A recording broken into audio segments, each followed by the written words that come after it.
Welcome to Cosmic Comics, Games and Collectibles, your zen of geekism. We carry comics old and new, magazines, toys, games like Pokemon, Magic, D&D. Want Godzilla, Ultraman, Star Trek, Ninja Turtles, Funko Pops? You'll find it all here. Shop our Cosmic Sound Room and pick up a record or two. Enjoy our Comic Coffee Lounge with a cup of Sasquatch coffee or a delicious menu item while geeking out over a super cool movie on our big screen. Come by and say hello to Maui. Cosmic Comic, Games and Collectibles. Superman loves us, and so will you. Hi everyone, Daphne Lage here. Join Nita Lanning and me on the Ragin' to the Vlogs show, where we talk about everything, nothing, and all the bits in between. Looking for hour-long conversations about indie comics, social media marketing, and crowdfunding, with the occasional rant and story time? Head on over to the Ragin' 2 channel on YouTube, Mondays through Fridays at 11 a.m. Eastern to join in the chat. Hit the button.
And good evening, everybody. I am RJ Carter, Senior Managing Editor here at CriticalBlast.com, plus a whole bunch of other things. You thought I was going to go through the whole thing again, didn't you? Shook it up a little bit, didn't I? Yeah, I got to keep you guys guessing. Frog G in the house, and man, is he busy on the keyboard. It is smoking on the QWERTY board over at his place. He has got the link up for every single little 15-second spot we did there.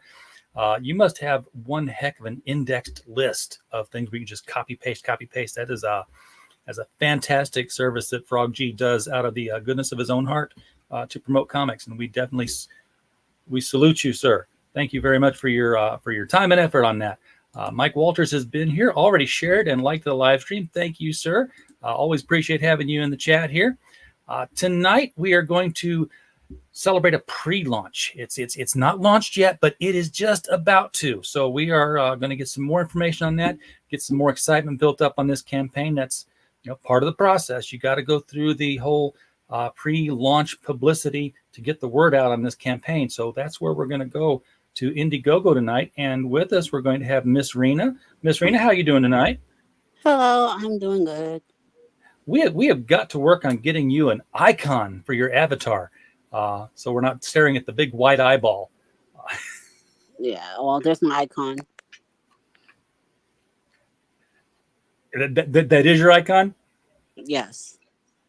Okay, we'll go with it. Let's pop the top on this thing and get into your crowd. So this is your first comic, right? Yep.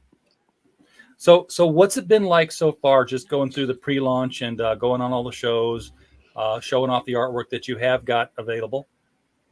It's been both rewarding and somewhat tiresome because sometimes I have a lot of shows booked on the same day, and I constantly have to, um, practice my pitch and everything, as well as make sure that the art is up to snuff. So being you've not done a comic at all, period. Not crowdfunding. You just never done a comic book, right? I don't want to be No. underselling it here. No, So- I'm a first timer. So when you approached artists and said, "Hey, I want to do a comic book," did you run into any, hurdles where they're like, have you ever done one before? You don't know what you're doing. Why? What was the approach there? How did if you had any hurdles at all? Oh, well, some of the hurdles were trying to find artists that I actually liked, whose art really impressed me, would fit the story of Black Rhapsody. Hey, Changus. Hello. The man with the good genes has just popped in. Glad to see you here, sir. Yeah. I went to two different resources like DeviantArt, ArtStation, as well as Twitter, and I was able to accumulate like a Rolodex of artists I really liked. The unfortunate part is that some of them weren't available for a certain amount of time, or some of them were already like contracted for projects. But I was at least able to secure Jan, my current artist, which is a blessing because she does awesome work. Yeah, the art that you have been showing off here is really, really good. And I'm sure that's gotten people a lot excited, very excited to get in on this. Is the list growing appreciably? I mean, do you have a list of email addresses that you're confident in launching against? Yes, I have currently 600. Over Whoa! 600. Seriously? Okay. So yeah, that's that's a very good list. Yeah. Not that I was expecting you to get nothing, but 600. Why haven't you launched already? Not yet. I'm missing certain graphical assets as well as more pages at the moment. I'm still working on the draft. There's a lot of things from my campaign draft that I'm kind of missing, and I need someone to look it over. I know people who can do that for you if you don't have people selected already. But I got to commend you not just jumping in with what you've got and saying, "Hey, let's go." Getting all your ducks in a row before you launch. That's an important step, and a lot of first timers miss that. Have you already been talking with people about how to set up campaigns? Yes, and I've been getting a lot of like mixed answers. Some weren't very specific. For me, because I'm a visual learner, I need to see how it's done. Yeah. Because I want to make sure it's perfect and it's not incomplete. It looks aesthetically pleasing to let's say a first time backer of mine. Yeah, it's more of an art than a science, they would say, I think. But so yeah, you're going to get multiple different suggestions on how to build your campaign page. Hey, there's a good looking icon. All right. Yeah, for some reason it wasn't showing up. I hate StreamYard sometimes. Sorry. StreamYards does have its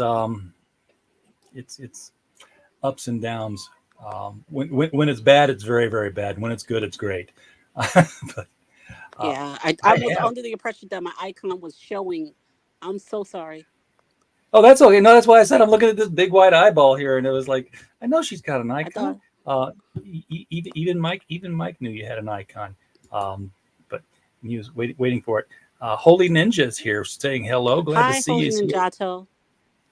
Glad to see all you people showing up just to see Miss Rena. You don't show up for me, I know, because I was here yesterday and you weren't, guys. So let me get the page up here so we can take a look at some of this artwork here. Now this, I got two tabs up. This is the sign up page. There's nothing up here but the logo, so we're going to skip that. But definitely do sign up. I would show you how to do it, but I've already done it, so it would just kick back an error at me.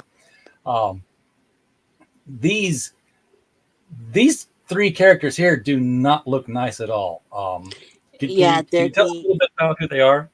Yeah, they're the first arc antagonists in the story. They're called the Glamorous Marionettes. They're a bubblegum pop group. They're based on not just bubblegum pop as a music genre, but also like the Greek underworld goddesses of vengeance, the Euronids, also known as the Furies.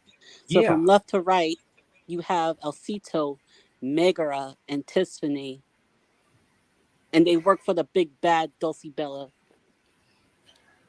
So there's going to be you're doing a jazz fusion thing with Japanese culture and Greek culture to bring It's not these just those. myths. It's like every culture, every mythology I could get. That's very cool. Now Even they've got Cthulhu blood all over mythos. them. The Cthulhu mythos as well. So Yeah, yeah. Let's just say there's a nation for that, but that'll be a spoiler. so what was the where did this story come from? I know they as a writer myself, I know they come from multiple different places and then they just kind of converge. But what can you recall some of the elements of the story where you got them from and said, "Oh, this is going to come into my story. I got to use this." If you look on the side, I kind of mentioned my inspirations. Madoka Magica, Berserk, and Gem and the Hologram. I like dark female-oriented stories, which is one of the biggest reasons Madoka Magica drew me. And I also like horrific violence, like in Berserk and other similar media to it. I'm a sucker for dark storytelling. Okay. But I also See, want to do go ahead. I also want to do my own dark take on the magical girl genre.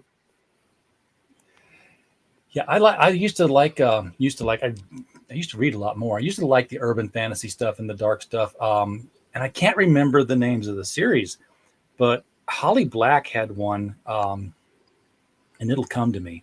It's not the Spiderwick Chronicles. That was the kids ones. I want to say it was the Iron She. No, I think that was something else. But anyway, yeah, she had this whole dark fantasy of the Seelie and the Unseelie living in modern New York and dealing with that. And I kind of talking about? Wait, are you talking about Mary Gentry? I don't think that was her name. Now I've got to look up. Laurel K. Hamilton. Oh, that's a Laurel K. Hamilton book. Yeah, okay. Yeah, her fairy series was pretty dark too.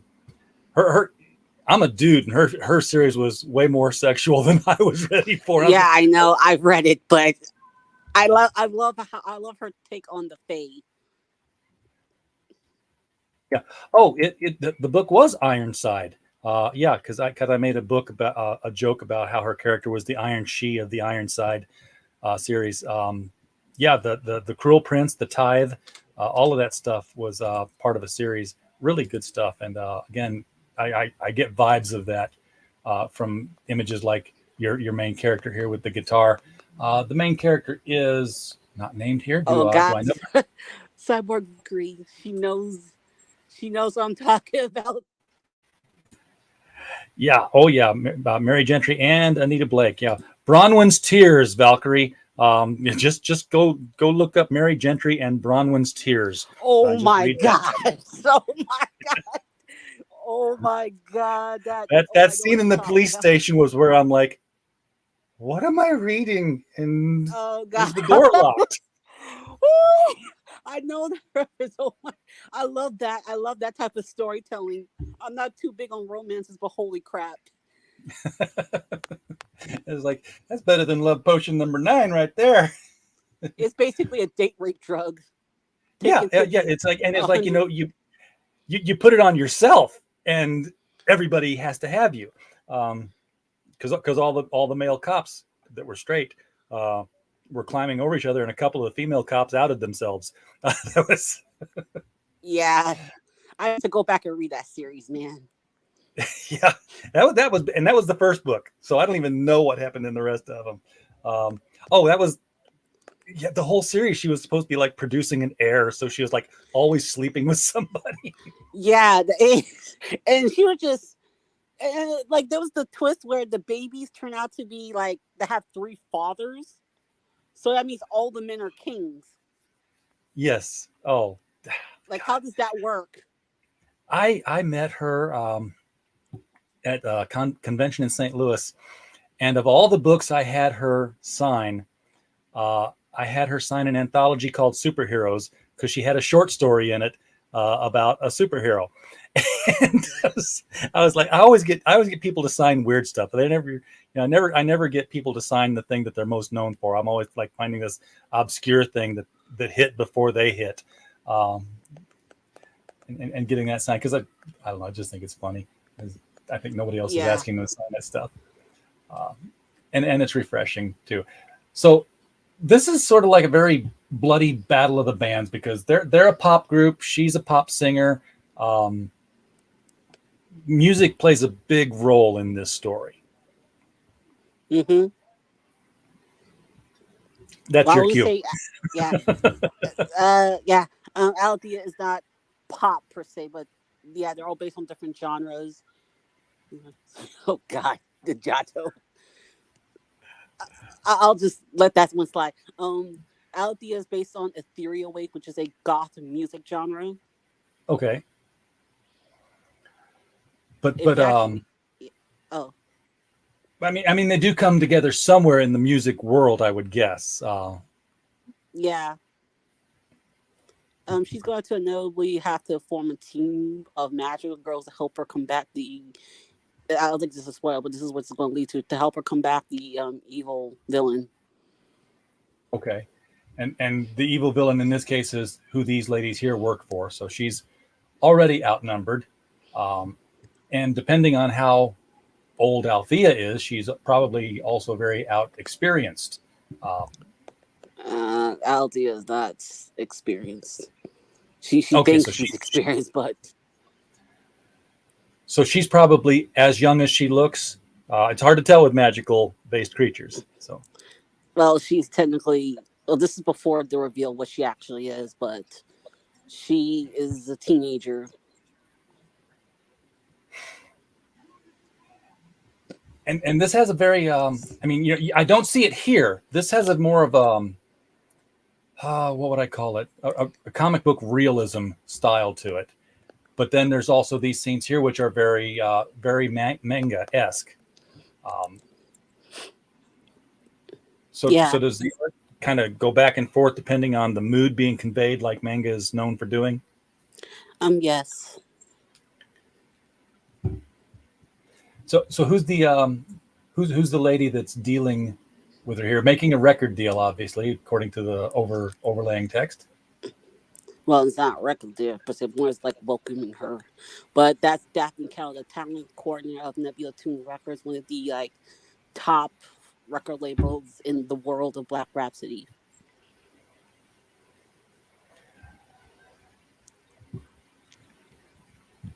And who's the character we're looking at here? That's Hope. She's a magical girl who, let's say, meets an unfortunate fate. Okay, I hear this word a lot, and because I'm not a weeb, other than I've watched Death Note. Gosh. What is a magical girl? Oh my gosh. Oh, not to you, but just like, oh my God, he doesn't know what a magical girl is. No, okay, I've heard the term. I mean, is it as blatant as it says? It's like, oh, she's a girl and she's got magic. The term is very general. A girl who is given magical abilities to fight evil. Okay, so if you're a witch, then you're not a magical girl. She usually has a animal or a cute companion that either guides her or gives her abilities. Like, for example, Sailor Moon is probably one of the most well-known magical girl series out there. And what you see in Sailor Moon, are you familiar with Sailor Moon? I am familiar with Sailor Moon. I have watched none of it. Oh God! I am, however, in my second season of Sword Art Online. So that's not magical girl. There's no magical girl. So, she's got one of the girls has an animal, and they're in this Alfheim realm where they're doing magic. Okay, Matt. Okay. Sword Art Online is completely separate. It's basically kind of it basically takes place in a video game. All that's Yeah. a video game. I'm talking about like in the world, like in real life, in the a girl given magical abilities by an animal familiar and must like fight whatever evil or darkness is in her way. Sometimes she's accompanied by a group of other girls with similar abilities. For Okay. So example, like was Sailor Totoro. Moon. No, No, not Totoro. Okay. no. Oh gosh. I wish Kiki. I was. No, no, no. Oh my No, she god. was magical and she had a cat. No, Kiki was a witch. A witch is very different from a magical girl. Oh, come on. So see, it's not as obvious as the name sounds then. Yes, it's not. I will get it figured out sometime. It's okay. I Okay. threw the gang sign. See, Oh god. So a magical girl is like a subgenre of Japanese fantasy. It centers around young girls who possess magical abilities, which typically used through an ideal alter ego into which they can transform.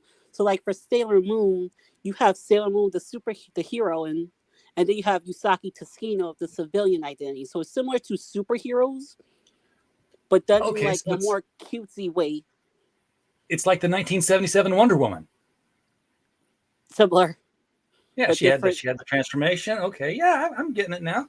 Uh, It comes oh, from the Tokugatsu series, which is like it's descended, but the magical girl genre is descended from the Super Sentai genre. Are you familiar with Super Sentai? no, I don't even Oh, know the regular Sentai. it's Power Rangers. Power Rangers is Oh, basically okay. Super Yeah, Sentai. Battle of the Planets, Voltron. No, just Power Rangers. Oh, okay. See, It's I hard to remember Battle explain. of the Planets. They kind of magically changed into their uniforms too. Uh, I'm but not that was familiar probably just with an all that. animation I'm trick. sorry. Gotchaman. Yes, Ninjato got it right. Power Rangers and Sora Online's a branch of Isekai. Yeah, he's right about that. You guys are showing why manga and anime are so popular and out producing comics now. I'm sorry. It's just hard to explain it to someone who's not familiar with the genre because I would have to actually show it to you, which would probably make it You much got to easier. understand, yeah, because from my perspective, manga is the genre, and from your perspective, it's like, oh God, no, manga is the library. The genres are all divided underneath that. Um,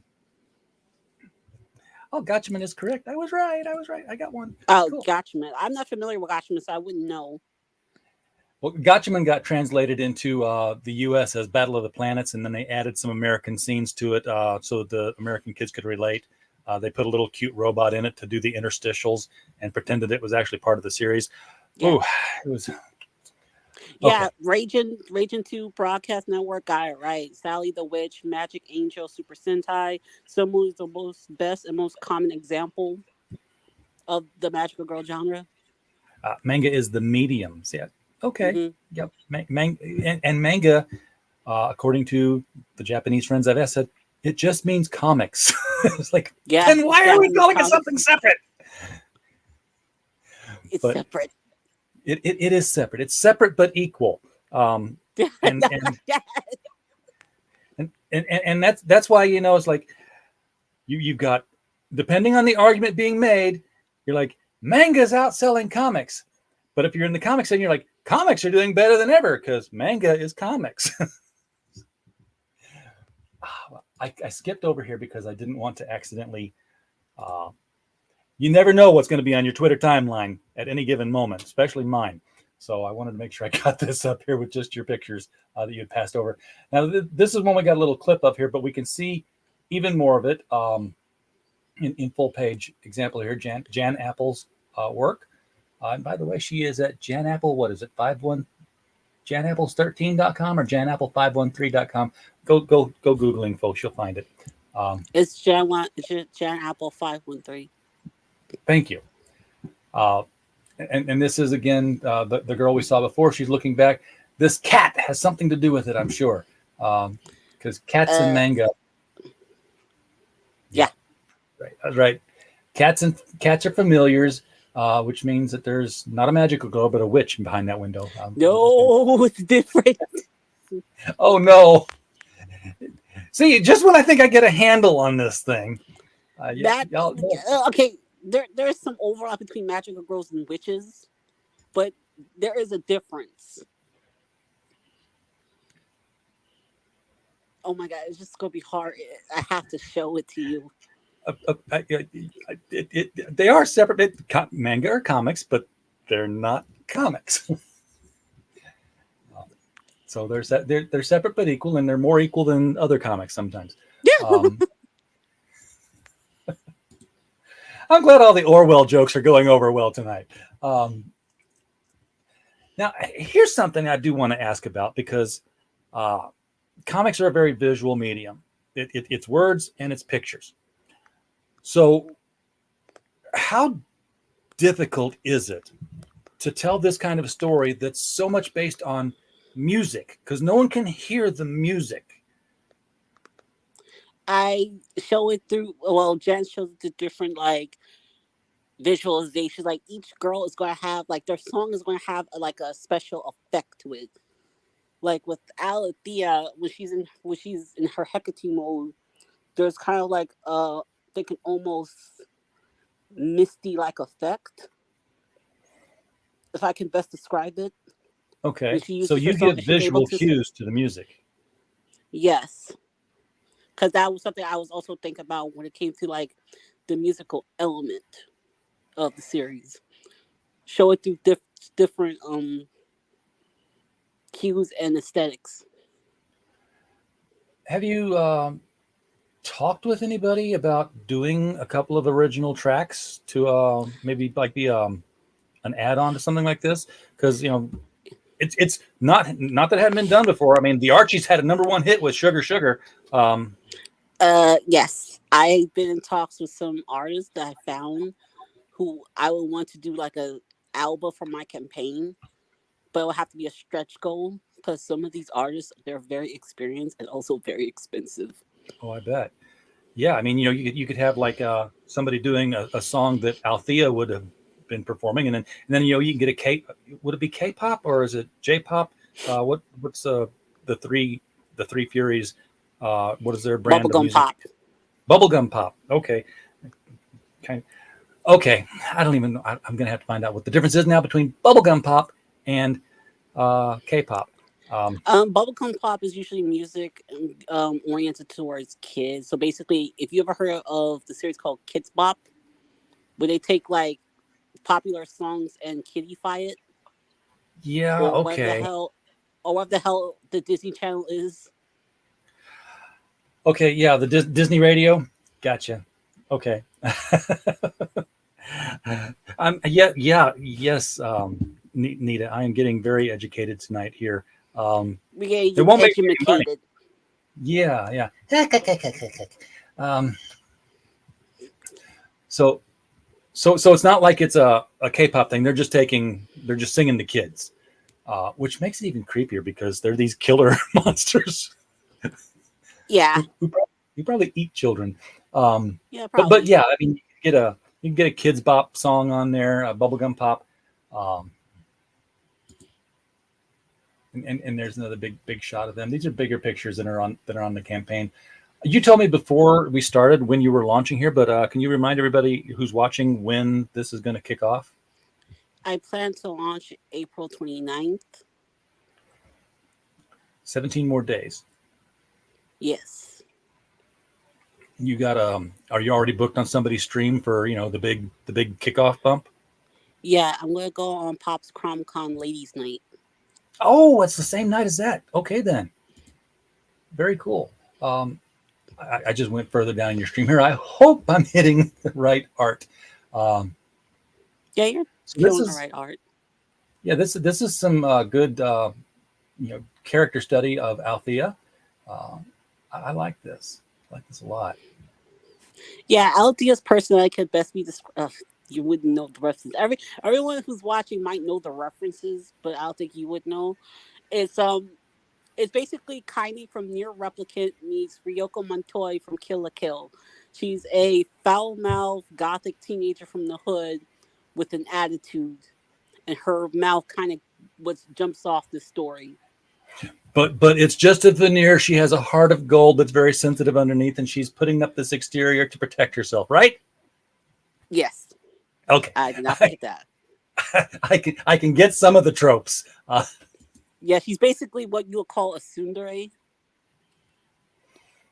I wouldn't call her that because I have no idea what that is. Oh my god. I have watched Death Note and I have watched most of Sword Art Online. Other than that, my exposure to this entire process has been Ultraman, the original live action with Hayata, and Johnny Sacco and his flying robot. That was a long time ago. Oh, a tsundere is basically what I just described Althea as. Oh my god! Like you see how my entire story is filled with so many anime references. Yes. See, all you have to do is just make sure she's a butterfly girl. That's, She's a butterfly girl, everyone. isn't she? She's a magical butterfly girl. Now, but she is a fairy, though, right? Yeah, and I do kind of explain. You're gonna learn why. I do kind of drop hints in like not the first part, but the second and third part, that she may not be who she seems.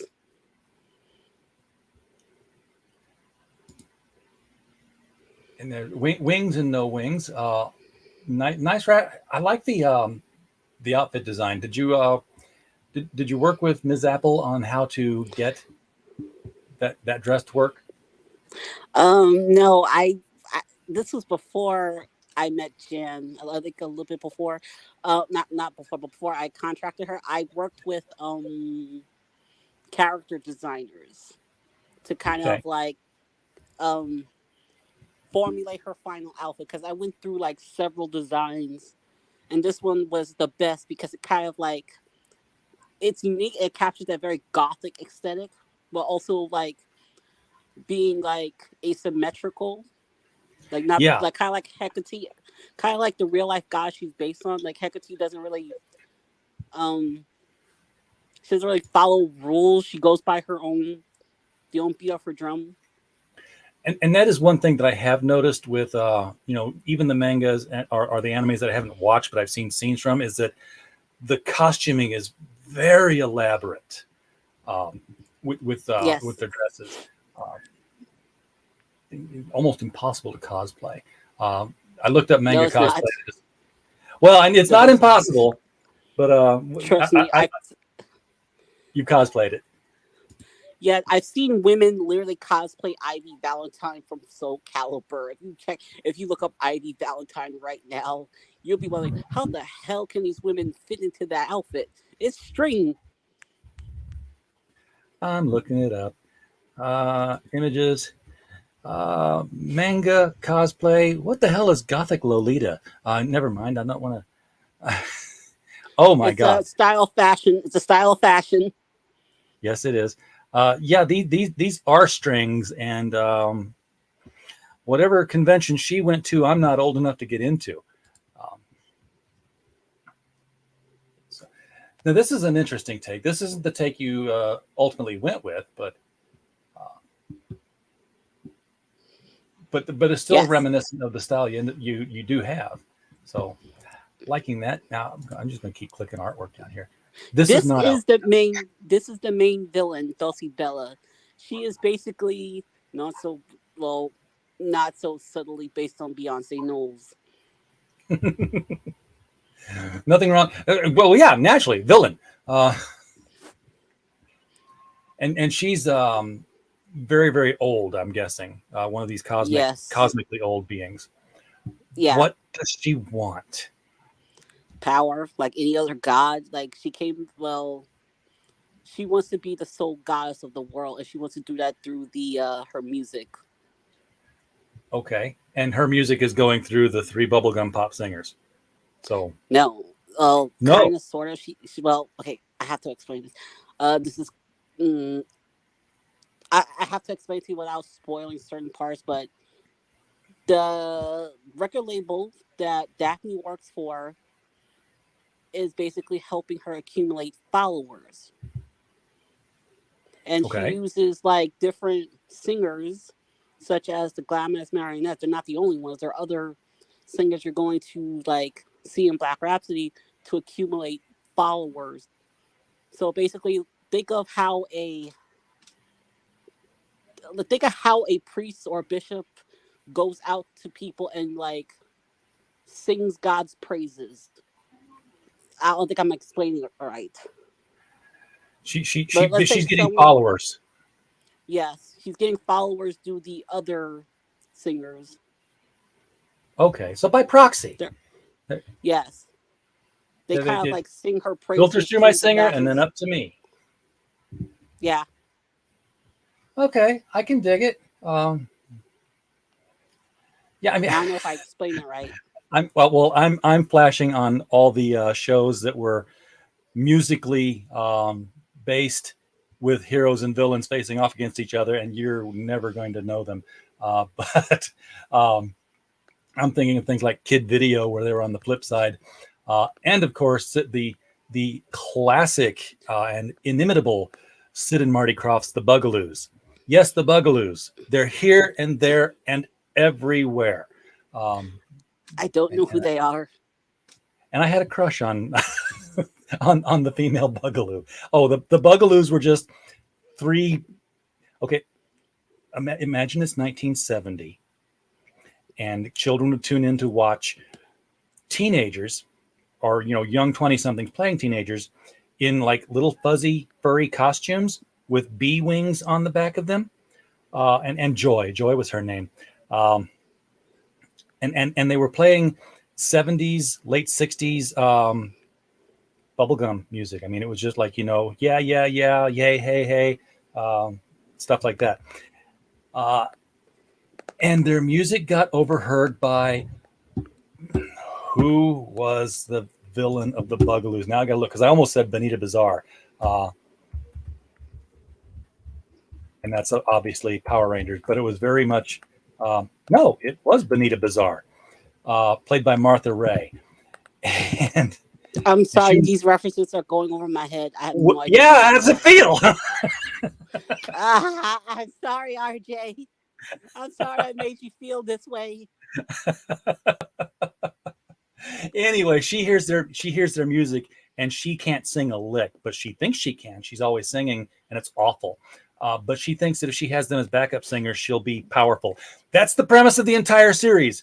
Capture the Bugaloos, force them to sing backup for me. It's the Smurfs, just capture the Smurfs, capture the Bugaloos. Similar, but like I said, some of the other singers that work under her are of different genres that she'll sometimes do collabs with just to boost her own cred.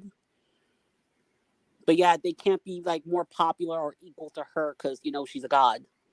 And gods don't necessarily like mortals who overstep their place.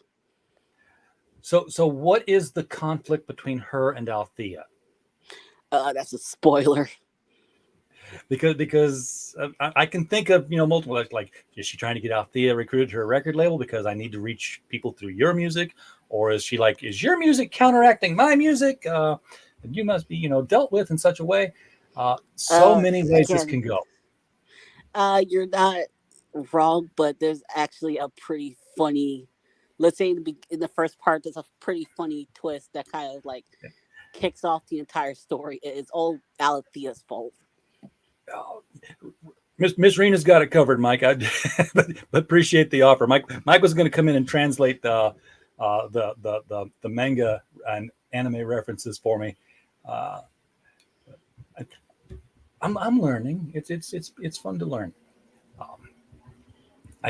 This is a very high fashion book as well as a musical book. I love these character designs here. Yes, I am a stickler. What? Are these going to be in the book? Yes. Fantastic. I love character designs. I had to do so much research that took all day just to nail down these awesome designs. So what kind of research did you do? I mean, did you dig into fashion? You're like, hey, I like this skirt. I like that top. I like, It was like research from like cool, like a lot of it came from like different subcultures and like anime as well as video games for the magical girls. So I took bits and pieces of certain outfits that I like and tried to combine them together into like one outfit. Like would you see with Althea, her outfits based on two like goth outfits that I found online.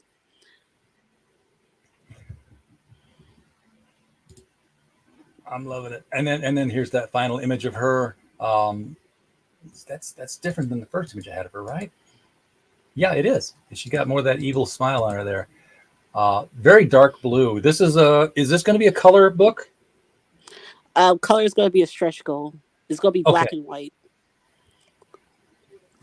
Leave it to the artist to figure out how to translate a blue character into a black and white grayscale book. Yes. And you do have a fan art contest. Yes. If you're 18 years of age or older, and Yes, 'cause follow this is Magic Gal Media. Yeah. And you sign up for Black Rhapsody on Indiegogo for a physical copy, folks. Yes. I should also say that this book is 18 plus. Okay, and I could kind of guess that because of the big long teeth and the long nails and blood. But are there other reasons that this would? Are there boobies? That's what I want. Just, I'm kidding. But Yes, that's what there sells are comics, boobies. Miss Rena. We know this, right? Yes, there's a lot of female characters. So that Yeah, should answer your question, RJ. And that's all I've seen actually so far has been female characters. Do you have? And by the way, folks, there is the rule that no NSFW or lewd art, so you're not gonna. So that answers my other question, actually. By the way. Because yes, there's both adult characters and some of the characters are underage. That's why I had to specify that. Yeah, oh God, yes. Last thing in the world you need is people getting on you about that, and people submitting that. Yeah. That's another thing about anime that just tends to come out for whatever reason. Brings out the weird in people. Yeah, anime it tends to go overboard with the fan service. Yeah, and I know what that means. I've investigated that one well enough to know. I've not seen any of the shows that do it, unless it's been subtle and I've missed it. But no, there are shows that are blatant about it. Trust me, I've seen those. So, what is your ultimate goal for Black Rhapsody? Because it's got a manga look to it. It's going to go on for a number of issues. I'm supposing. Yeah, I want to make it a long running series. And are you thinking ahead towards anything like adaptations, animation, that kind of thing? Yes, I want this to be turned into an anime in the future. But I want the anime to. Sorry. I was gonna say, do you need a contact for Netflix? Because I can hook you up. No, I have to. Oh hell no! Not after what they did with Death Note. They ain't touching this. Yeah. Okay. I did see the live action Death Note after I saw the animated Death Note, and my two opinions on Death Note are that the animated one went on 7 episodes too long, and the live action one was like, why are you even calling yourself Death Note? You're an entirely different movie. Although Willem Dafoe was chef's kiss, perfect in his role. Willem Dafoe was always good wherever he's in. Yeah, he's going to be playing Nosferatu. I thought that was like a joke meme when I first saw it, but now I'm realizing that that's actual. Yeah, he's going to be Nosferatu in a film, and he looks frightening. He always looks frightening. He's Willem Dafoe. All right, so 600 people signed up so far. Folks, if you have not signed up as of yet, the link is right below the video here. You can do this at any time. All you got to do is put your email address in, go to your email, click the confirm, yes, I'm a real person, and you're on the list. Behind baseball secret for you here. You're on the list even if you confirm or don't. It just will say, yes, I confirmed or no, I didn't on Miss Rena's end when she looks at the addresses. Yes. Because I've dealt with this data before. I've seen it. I know whereof I speak on this. Um, do you have an end of the story in mind, or do you see multiple arcs? I mean, do you want to go ongoing? Next Berserk. Well, okay. So God, don't tell me the next I picture. knew that one Don't too, put didn't too much. I? Don't put down my shoulders. That's too high expectations. Just Yes, a I want to 1,000 make it out. episodes. Come on. Yeah, we are not doing the One Piece route. I am not going for like 1,000 chapters, I 100 have not maybe, watched but One not Piece. 1,000. I have not That shit's watched never One going to Piece. end. I don't even know why they call him One Piece, except that it looks like he has just no bones. But so he's just like That show is just so much. I'm not gonna go for like 1,000 episodes or 1,000 chapters. At best 100, if I can if yeah. I can get that far. But yes, I plan on making this an ongoing series. I also want to do other series I had in mind. Are you looking at other series in the same universe, or are they just going to be other manga-like stories, or not even manga, just other stories? Other stories, other manga, other manga stories. But I also plan to do like side stories for Black Rhapsody. At least I want to, like, featuring different goddesses. Like for like I want to do I want to do like a spin-off series that details the adventures of different goddesses, such as, let's say, Amaterasu, the Japanese goddess of the sun, Oshun, the African goddess of the ocean and sea, He and was well numerous named. other goddesses. Yeah, numerous other goddesses from different eras of music. Wait a second. Now, different eras of music goddesses. So you're sticking with the music theme then? Yes, Are all the goddesses tied into music in some way? yes, In your world, at least? I mean, yes. okay, so the afterlife is like a great big jam session. Yeah, pretty much. Yeah, okay. Uh, is there grunge in your book, and which goddess gets it? Um, I had a goddess that was originally going to be grunge, but I had to change it because the more research I did on the goddess, the more I realized this does not match her personality or what she's being described as. So I might have a character that's based on grunge, but just like it's going to be down the line. Is Eris involved in here in any way? Eris, Eris. Do you know who the Eris is? oh yeah, the goddess of discord, the Greek goddess of Yes. discord. Yes. I'm thinking that Uh, a goddess of discord can't sing uh, or has a tin ear, uh, Discord. I have. Just throwing it out there. Oh, God. Oh my. Well, Eris. Well, I haven't really came up with a story for her yet, so she's Now, kind now of you on got the one. back burner. Okay. Now you got an idea. Just let that germinate and it's free. I tell the world it's free idea. Um, don't do anything with that. It's goofy. Um, I'm trying to think if there's anything else I want to ask you before we wrap up here. What do you need to tell people that I haven't opened the door for yet? Well, the book might be a bit delayed due to the fact that, well, both delayed You due haven't even to having launched yet and you're difficulties. delaying it? Not delaying anything, but I'm just like the progress. I might have worded it badly. The progress on the book might be a bit slow since I found out my artist is very sick, so I'm giving her Oh, time to recover. okay. Yeah, well, I hope she does recover. I hope it's nothing serious. Because I just don't want that for anybody, let alone the fact that it would definitely put a crimp in your book. You don't want to have to get a different artist later on. Yeah, yeah, yeah. I've How been trying to. Hmm? well, you go. It's just I've been checking on Jan once in a while if she can like get back to me. 'Cause I really am worried about her. Uh, Hail Bunny Gal, glad to see you in the chat here. Unhinged is also Hey, out there. Bunny Gal. How big is this book? I mean, when this does launch, what kind of a book are we going to be looking at as far as page count and price point? Um, it's gonna be a $15 physical book. The page count will be 35 pages, plus just in case if we need to add more pages or remove some in the future. Okay, so pretty good price for a pretty average sized book there. Slightly bigger than your average floppy. 35 pages. First of all, you can't do that. It has to be 36 because it has to be in units of 4. Okay.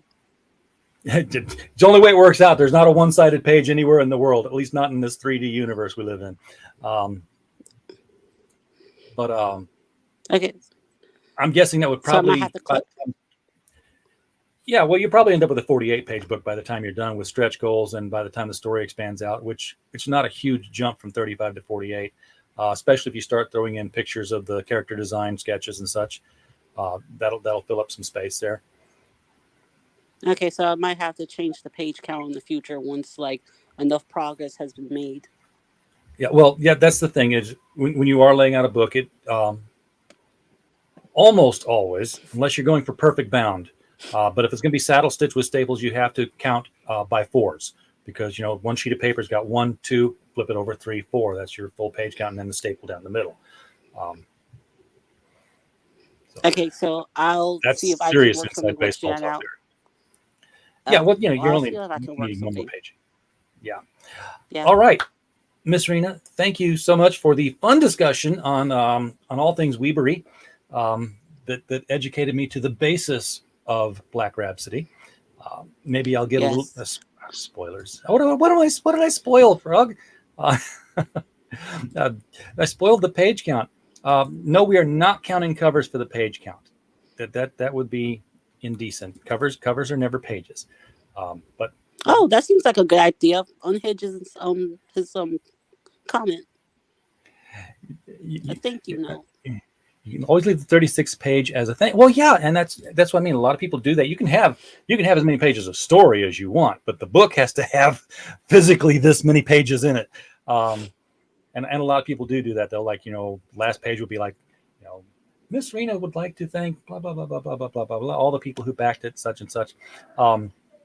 Is that going to be your credit in the book? I know Miss Rena is your sort of Twitter name, but is that going to be by Miss Rena, or are you going to go with a writer's name or your own name?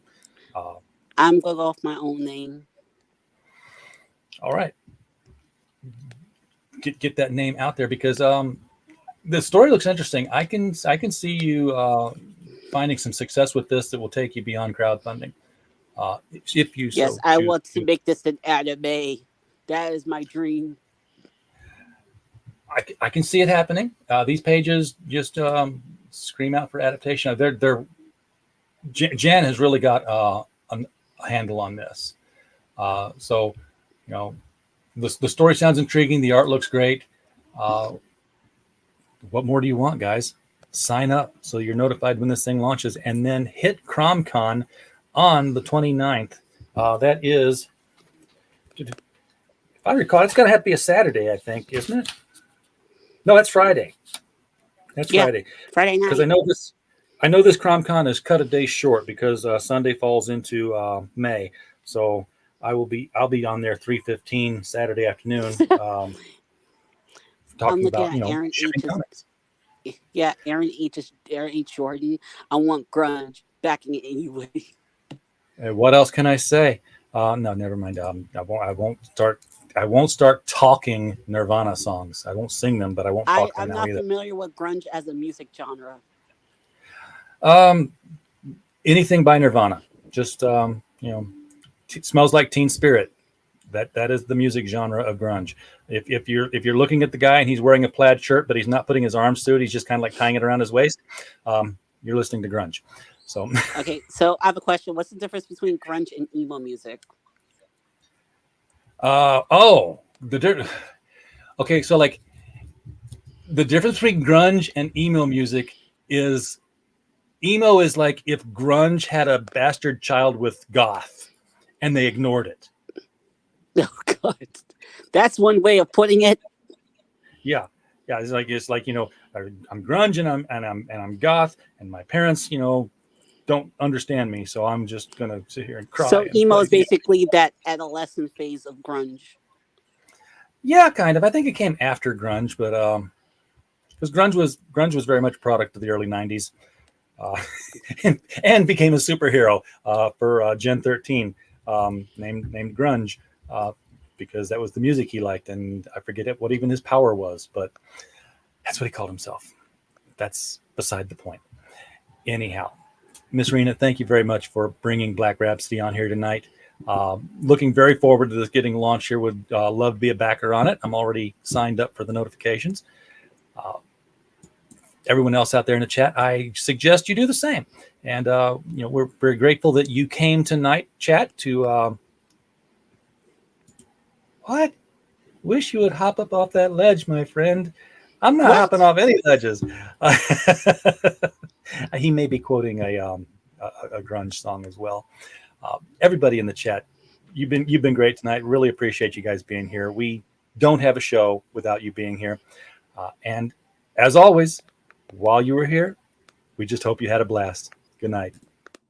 Bye, everyone.